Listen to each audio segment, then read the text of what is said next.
Here's a question. What would you do if you woke up tomorrow with a letter from Hogwarts? An ancient magical power only you can control, and a wand that may or may not be overcompensating for your combat style. I've spent quite a few hours with Hogwarts Legacy on the PS5, and I've got some thoughts. From the soaring highs of flying through the skies, to the slightly suspicious ancient plot buried under our school robes. This is my take on a magical game that didn't always live up to its full potential, but still made me feel like a student of Hogwarts.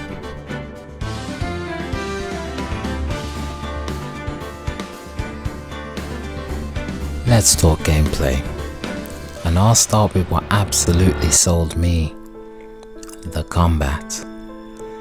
Spellcasting in Hogwarts Legacy is addictive. On the PS5, every flick of the wand feels crisp thanks to that sweet DualSense feedback. But more than that, the combat gives you freedom. You're not just hurling fireballs and calling it a day. You're launching enemies into exploding barrels, chaining Levioso with Descendo like some magical combo artist, and my personal favourite, turning someone into a barrel, then launching them into their mate like you're playing explosive bowling. It's dynamic, it's flashy, and it's just fun. Whether you're dueling in the open world or ambushing poachers, there's something deeply satisfying about the chaos you can unleash.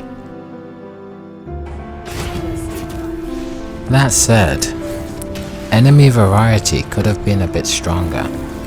You run into a lot of similar faces: goblins, poachers, spiders, more spiders. But honestly, when the combat feels this good, I didn't really mind repeating the dance. Oh, and once you start unlocking the darker spells, well, let's just say, there's power, and then there's Avada Kedavra on a cooldown timer. I'm not saying I used it often, but when I did, poetic justice was served. Long story short, the combat is one of the highlights. It's got room to grow, sure, but what's here is flashy, flexible, and absolutely made me feel like a dangerous wizard with style. Now onto the story, and honestly, I enjoyed it. The main quest had a good hook. That whole "you possess ancient magic and no one knows why" plotline. It gave me just enough mystery and power fantasy to keep me going. I liked following the trail of secrets, diving into pensive memories, and unlocking that feeling of, oh yeah, I might be special, but also dangerously so. That said, I do wish the school life was a little more fleshed out. The classes? They're cool in concept, but way too short. Most of the time, it felt like I was just popping in to unlock a new spell, and then being rushed off to save the wizarding world. I didn't mind it too much, because the main story was fun. But I really wanted more time to just be a Hogwarts student. Imagine this, walking into Defense Against the Dark Arts and actually learning a spell combo like you do in Crossed Wands, taught by a fast-talking professor who's clearly seen some things. That's the kind of classroom experience I hoped for. As for your fellow students, Sebastian, Natty, and Poppy all had their own charms. Sebastian especially stood out, reckless, complex, and way too ready to break the rules, which made him an easy favourite. Your character's a bit of a blank slate, sure, but the roleplay options let you lean noble, rebellious, or somewhere in between. And for a game that leans more into action-adventure than slice of life, I think it pulled it off pretty well.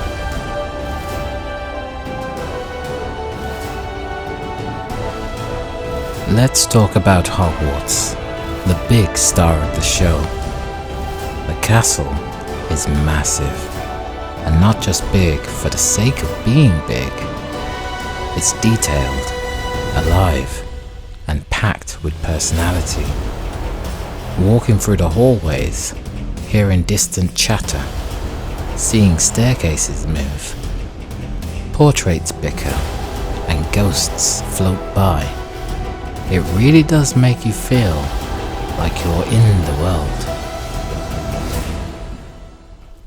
I spent ages just wandering the halls. Sometimes I forgot the main quest even existed because I was too busy trying to find secret passageways or chase down a flying page that was absolutely mocking me. Each wing of the castle has its own vibe.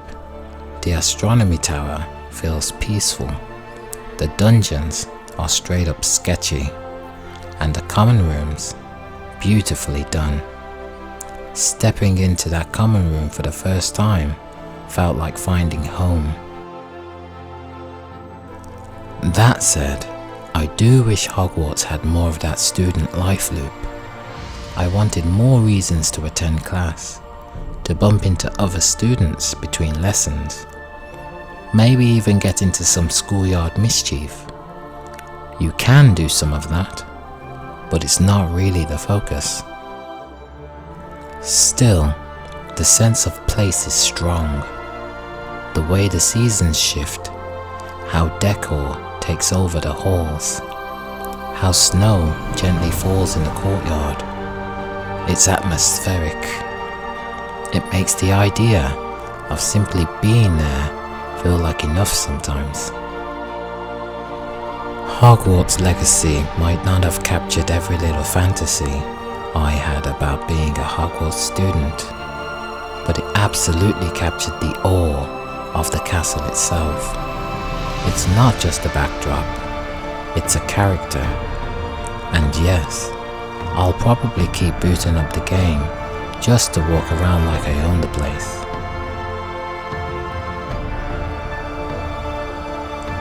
So, is Hogwarts Legacy worth it? For me, absolutely. It's not perfect, but it captures something that's hard to put into words. That feeling of stepping into a magical world and actually belonging there.